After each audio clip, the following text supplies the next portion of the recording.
The United Nations is warning of widespread famine in northern Ethiopia after months of fighting in the Tigray region between local rebels and government troops. The UN says without significant help, things could deteriorate to levels of malnutrition not seen since 1984, when Michael Burke's reports for the BBC prompted the Live Aid concert.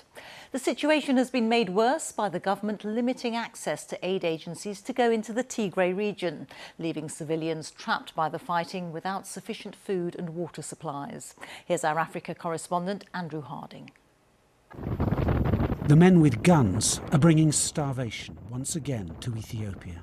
Across the fragile northern region of Tigray, months of conflict have destroyed farms, crops and clinics. With access limited, much of the suffering here is hidden from the outside world.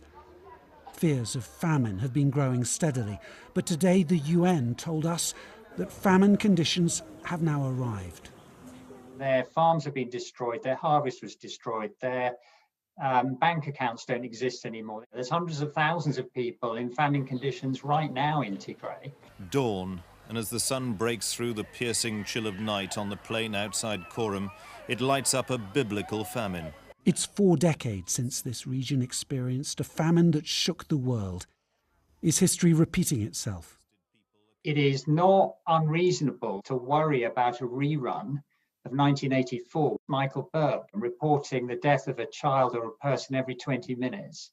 If the world doesn't wake up and start to tackle this problem, don't be surprised if that's what we get.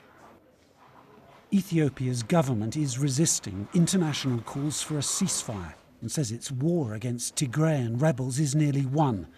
But access for aid groups remains restricted, the hungriest families trapped behind front lines.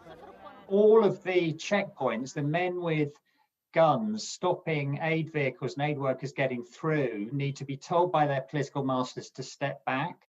So to be clear, when the Ethiopian authorities say this conflict is nearly over, we are giving full humanitarian access where possible, they're lying. Most of the people who are starving and dying and need help are not getting help. That's the fact of the matter.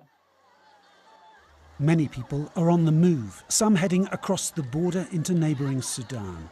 They're fleeing a conflict of staggering violence, with growing evidence that rape and now starvation are being used deliberately as weapons of war.